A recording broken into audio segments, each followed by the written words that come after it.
I'm sad. 746. Speaker Therese Terlaje. Good morning. Morning. Good morning. Let's just kind of start there because I feel like we were really having a hard time trying to explain to Chima what like the mindset is for a lot of people out here in the community. But what are you reading, Speaker?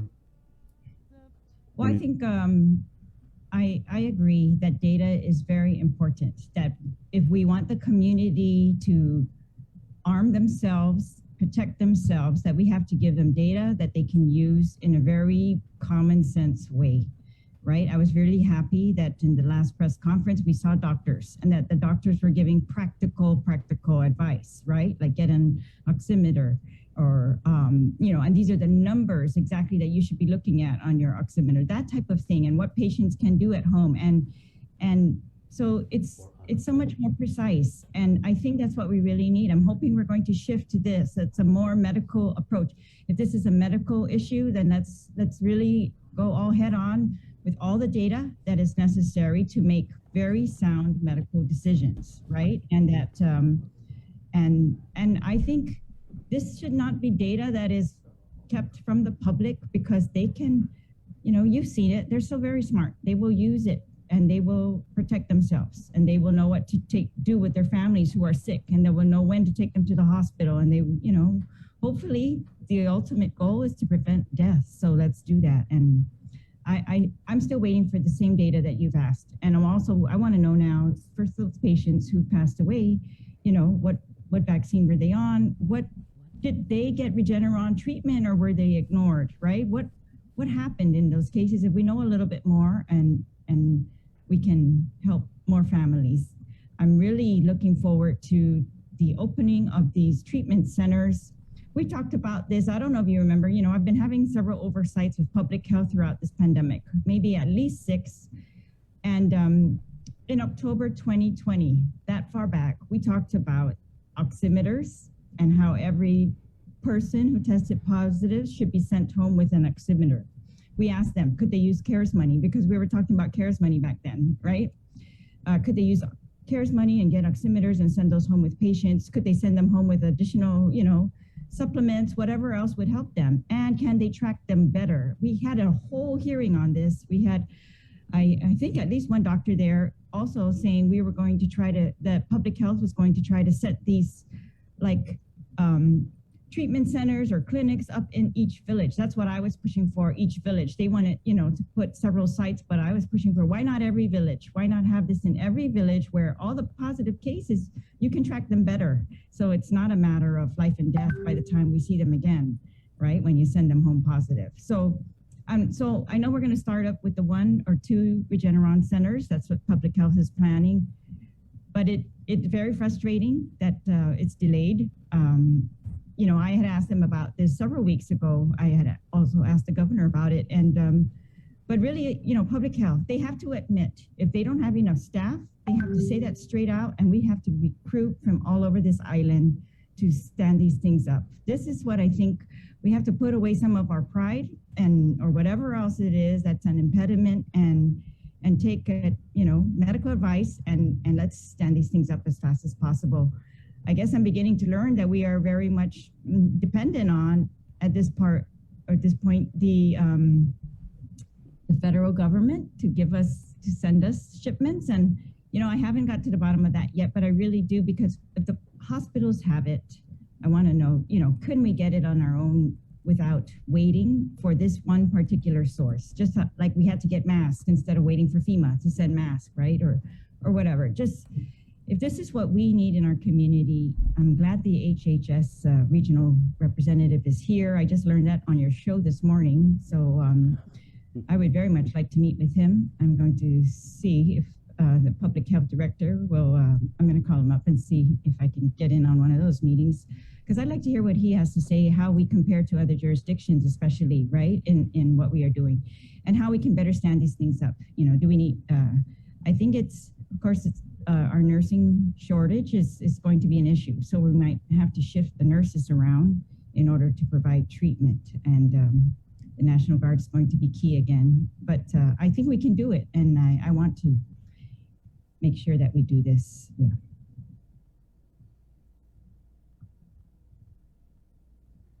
I know everyone's tired and they're frustrated, but I don't think we can't go down that road. We can't let that, this is where our resilience is going to really be key. And I know we have that in us.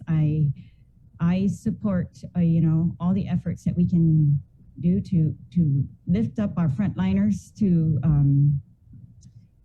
but to support these people who are sick. Yeah, now we are dealing with a sick population, right? With all of the positive cases that we are seeing, and we need to shift and deal with that. And I know that we can. We wanted to ask, because, the conversation has really been dealing a lot with the community, and I figure the media as well, really waiting for an announcement on any additional measures to stem the positive cases and to slow the spread of the virus. But we haven't seen those measures.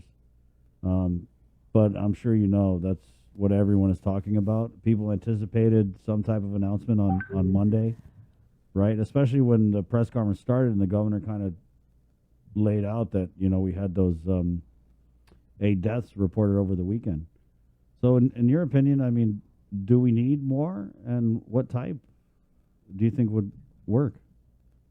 This is why I always ask for data at my oversight hearings, and I ask for data whenever weekly, actually, I ask public health for more data. I want to know when they say clusters, well, give me more information so that we know if we want to prevent the spread in these types of clusters, what types of clusters are they, and were they wearing masks or not? Are we going to, shut down the whole economy because people are not wearing masks, or just better enforce the mask, right? If that really works, that type of thing. So that's why we ask for this data.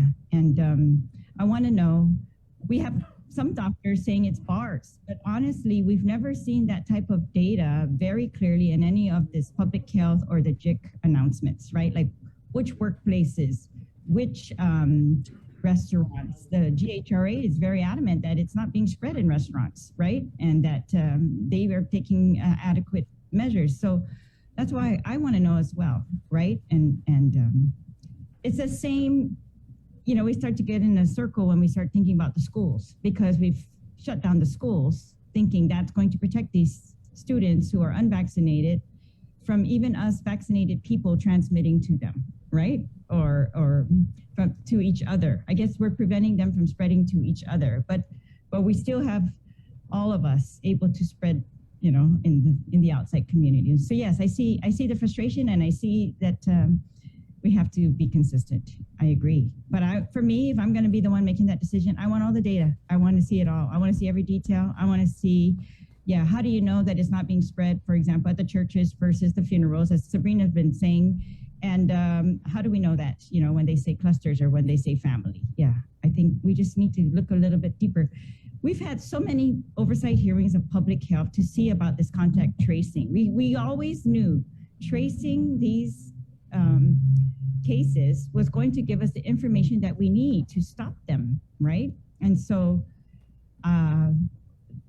I don't know, the tracing seems to be, I know they're working very hard on it, and a lot of people or a lot of agencies have picked up their own contact tracing to help out public health, and businesses that do that, I think that's great.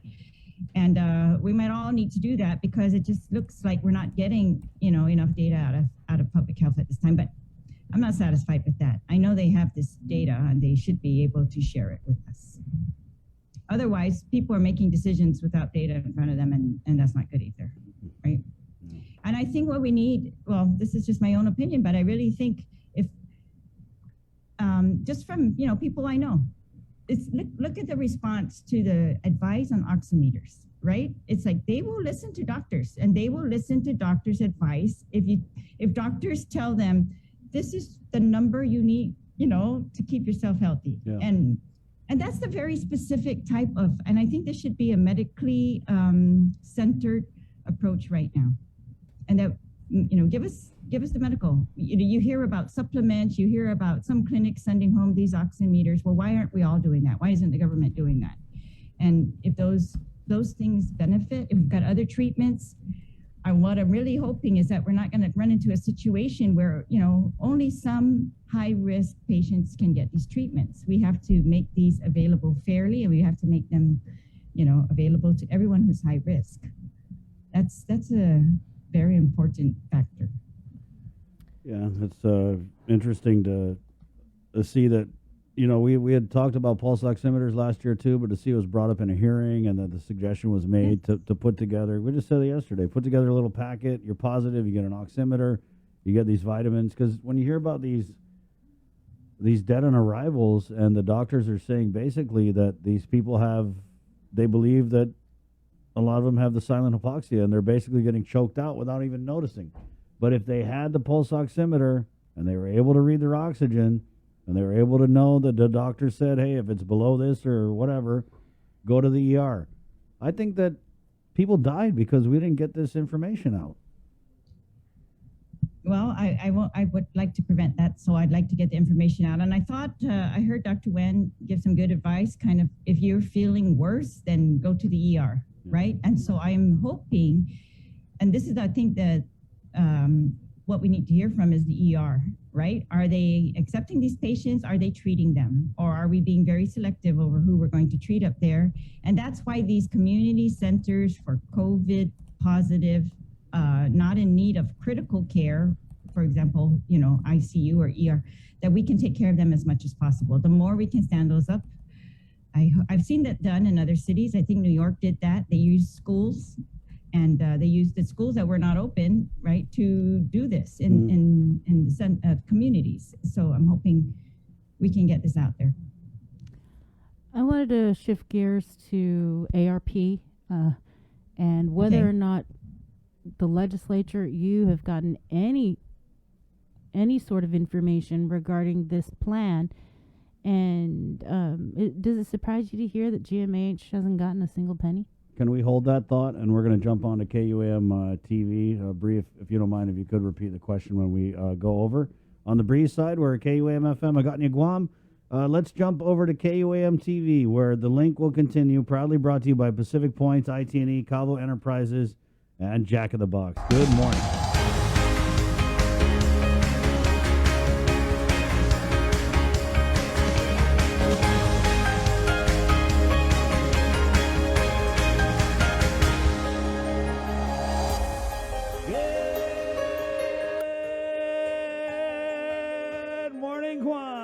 It's 7:59. It's 8 o'clock. Let's call it 8 o'clock. Good morning, KUAM TV. Welcome to the link. Miss the link, miss a lot. So don't miss it. Coming up, our 8 o'clock newscast. Tomas Maglotnia with the daily question.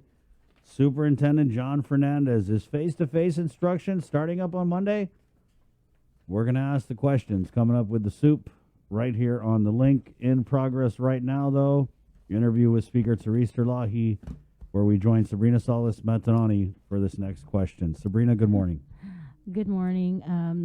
Speaker, before the quick break, was wanting to know if you got any sort of update, anything from Adelup regarding ARP money, what the plan is, and also, and maybe not if you didn't get the plan, which probably you didn't, do you have a breakdown on where some of the money's already been spent? Because we hear bits and pieces, right? So this amount went to GITA for their program, and so forth. I think officially that's all we've heard as well. We've not seen a plan, an entire plan, and so all we know is the money that's allocated for their All Rise program, and we know the money that was given to GITA for their small business grants program, pandemic grants, and those are the only official ones. Of course, during our budget hearings, we heard some unofficial ones, for example, like you said, the hospital, public health, but no, we've not seen that money actually go there. And that's one of the reasons why in the budget, there was a provision put in. I think that was, just another effort by the legislature to try and ensure some transparency here. This is a big challenge, I think, that we're having. So, so we put in a provision that they need to report, the ARP, that any agency who receives ARP funds and that, of course, the expenditures of ARP. But no, that's going to be a big challenge, Sabrina, and I'm, we're still trying to find any way that we can. We're looking at other jurisdictions at how, they have been able to influence the spending of ARP. And I just think it's important because what's important about it is we as a legislature also might have a tendency to sit back and say, well, they've got all this money, they're going to take care of it.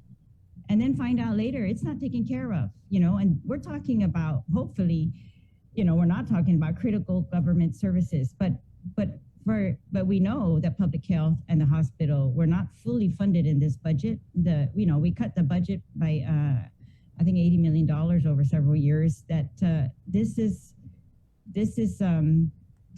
so they need that money. They need the ARP money. And so, of course, we want to track how soon they get it and what they use it for. So we want to know what they use it for as well, so that we can use our other precious resources, the general funds, in the best way possible.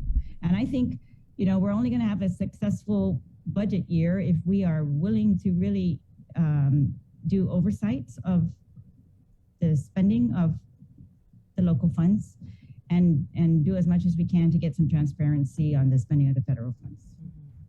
Does it surprise you to hear that not a single penny has gone to GMH? Well, I'm not going to say I'm surprised about anything right now, but it's I'm sure it will. I think GMH is actually entitled to some of its own grant funds or funds from the congressional packages. Mm-hmm. Yeah, that they should get some directly as well. Mm-hmm. Same thing with public health. But no, of course, it's concerning. Well, again, GMH, we had them in through 2 budget hearings, and they said they did not need any more funds from us, and that they did not need any capital improvement funds from us. They did not need any more additional operations funds from us, and that they were going to make do with the federal funds that they received directly, and if not, then they would, that the governor had promised to cover them with ARP funds.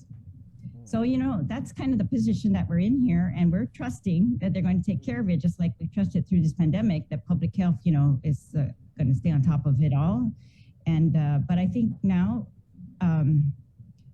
it really is a matter of transparency. If we can follow along what they're doing, what their thought processes are while they're doing it, it's going to help all the community to come along and say that's a good use of the money, right?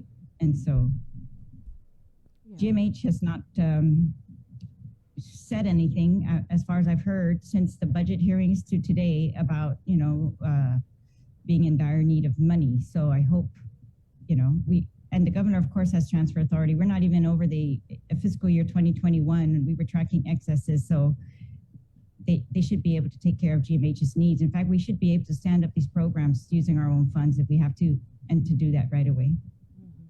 Have you been monitoring what's happening over, I guess, at the Guam Memorial Hospital? I know when we spoke with Lillian, she was on the show yesterday.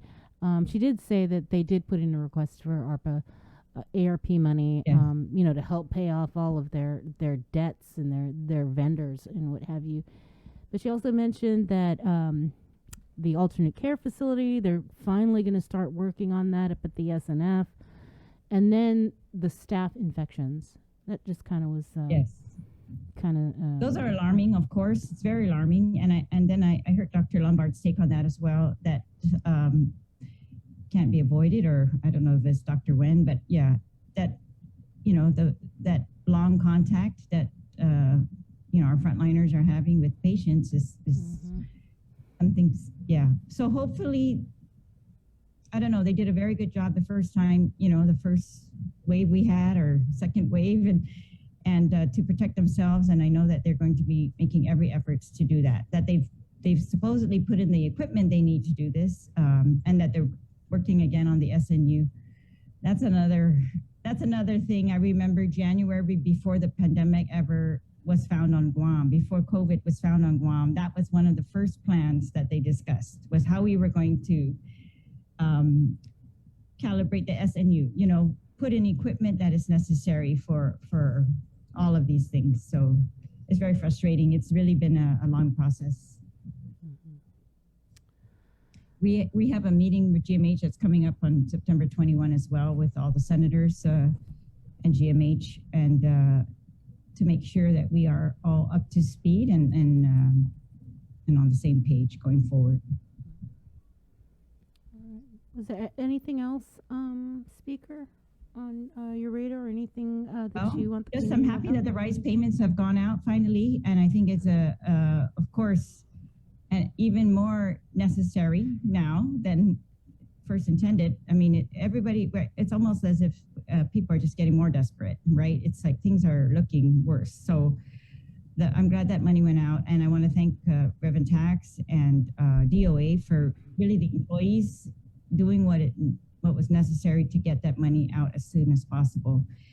I know Daphne worked hard on getting the child tax credits program growing, and so we're looking forward to those payments going out as well. And and then, I'm hoping, and I call her almost every week to follow up, what's the status of this earned income tax credits? Because as you know, the legislature seems to think this money is going to come in for fiscal year 21 and fiscal year 22, and that it's spendable money. But I want to make sure that we have enough there for tax refunds. I want to make sure that, whatever obligations the Department of Revenue and Taxation provides, for example, how they did it for the child tax credit was they said all the money is going to go into a trust fund, and then we will pay it out as refunds. And so I'm anticipating, I think that's a good way to do it, right? Is that it gets locked up and it gets used for tax refunds. We still have so many.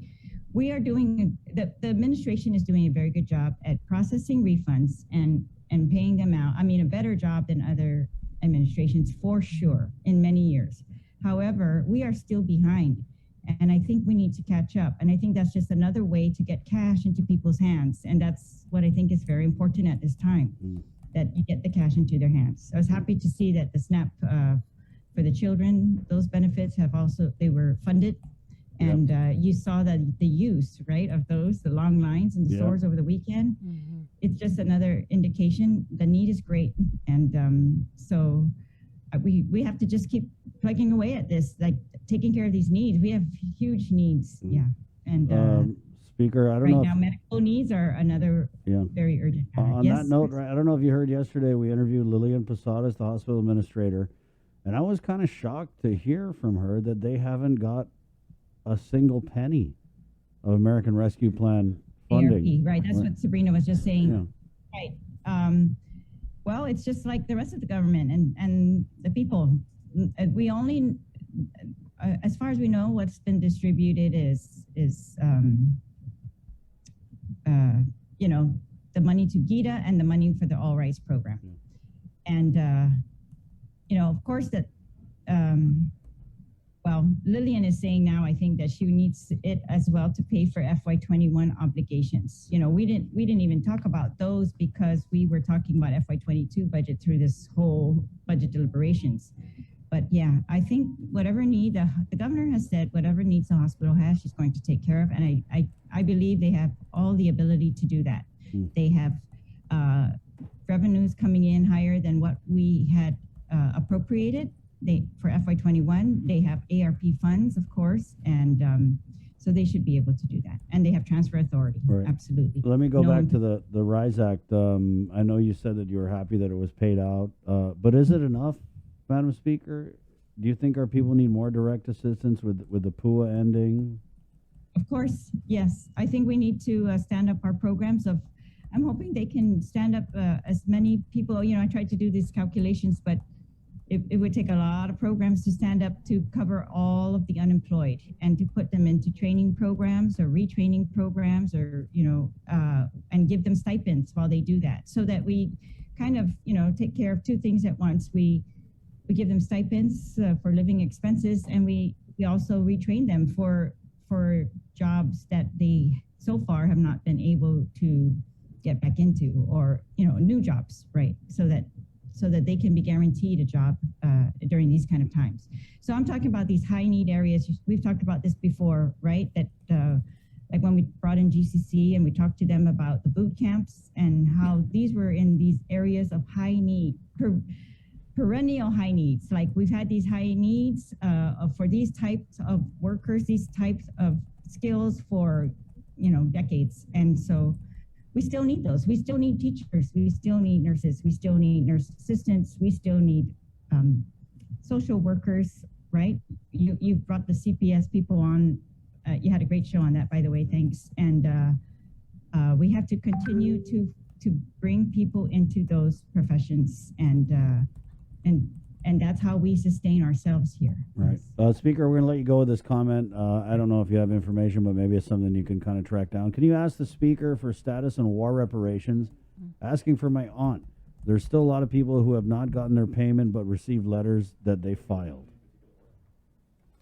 All right, well, I think that's concerning. If you've received letters that you're entitled to an award and you haven't received the award, there's some paperwork that they send kind of in the interim that needs to be done. But if they need help, you can come to my office for help. I'm sure you can go to the governor's office for help. And the public defender's office is also helping Manamco with war claims. So that was one of the specific duties that they agreed to, and so they are handling. And so they should be able to help you follow up. If you've got any kind of paperwork on it already, that's great. Then we know, they've received your claim, and we can just follow up on the payments. Thank you, Speaker. Thanks, Speaker. All right, thank you all. And thank you for the information that you continue to provide to us every day. It's very critical. I think, please keep it up. We're trying. We're trying. Thank you. Yeah, I know. Stay safe. 8:13. You ready to get into the news? Sure. Let's do it. It's Wednesday, September 15th, 2021.